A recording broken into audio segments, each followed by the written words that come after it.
Assalamualaikum warahmatullahi wabarakatuh. Saya Vivi Arsitana Musuliana. Di sini saya akan menjelaskan tentang bab toharoh dan najis. Toharoh menurut bahasa berarti bersuci, dan menurut syara atau istilah adalah membersihkan diri, pakaian, tempat, dan benda-benda lain dari najis dan hadas menurut cara-cara yang telah ditentukan oleh syariat Islam.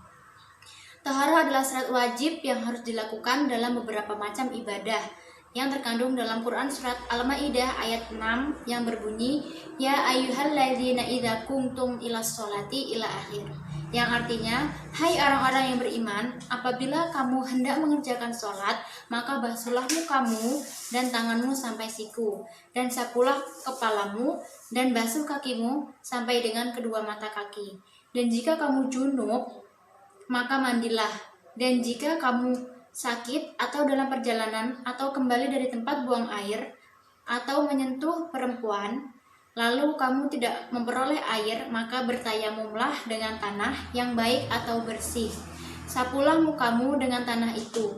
Allah tidak hendak menyulitkan kamu, tetapi Dia hendak membersihkan kamu dan menyempurnakan nikmat-Nya bagimu supaya kamu bersyukur. Dan toharah menurut pembagiannya dapat dibagi menjadi dua, yaitu bersuci lahiriah dan bersuci batiniyah. Bersuci lahiriah seperti membersihkan diri, tempat tinggal dan lingkungan dari segala bentuk kotoran, hadas dan najis, sampai hilang rasa, warna dan baunya, yang terkandung dalam Quran surat Al-Mudaththir ayat 4 yang berbunyi wasiyabaka fatahhir, artinya dan pakaianmu bersihkanlah.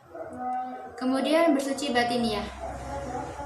Bersuci batiniyah adalah membersihkan jiwa dari kotoran batin berupa dosa dan perbuatan maksiat seperti iri, dengki, takabur dan lain-lain. Cara membersihkannya dengan taubatan nasuha, yaitu memohon ampun kepada Allah dan berjanji tidak akan mengulanginya lagi.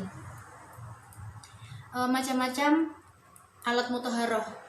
Macam-macam air yang dapat digunakan untuk bersuci adalah yang pertama air mutlak, yaitu air yang suci dan mensucikan, seperti air hujan, air sumur, air laut, air danau atau telaga, air salju, dan air embun. Yang kedua, air yang suci tetapi tidak mensucikan, yaitu air yang halal untuk diminum tapi tidak dapat digunakan untuk bersuci, seperti air teh, air kopi, air susu, air sirup, dan air kelapa.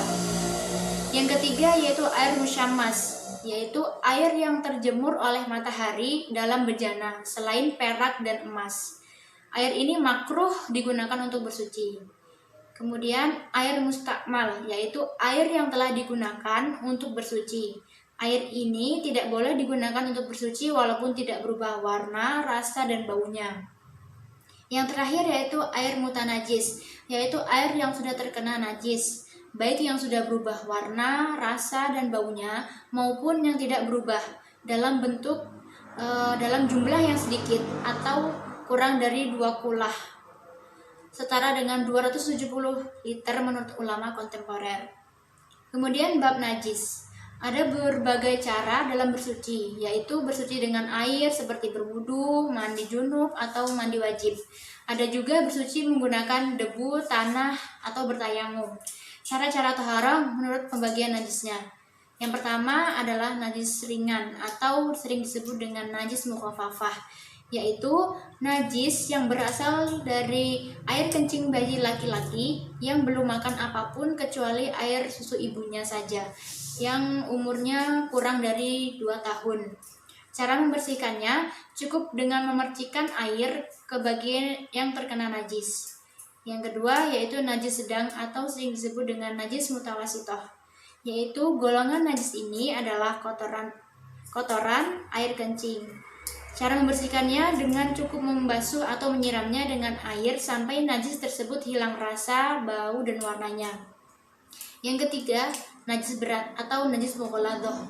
Najis berat adalah suatu materi yang kenajisannya ditetapkan berdasarkan dalil yang pasti, yaitu seperti anjing dan babi. Cara membersihkannya yaitu dengan menghilangkan arang najisnya terlebih dahulu, lalu mencucinya dengan air sebanyak 7 kali dan salah satunya dengan tanah atau batu. Demikianlah yang dapat saya sampaikan.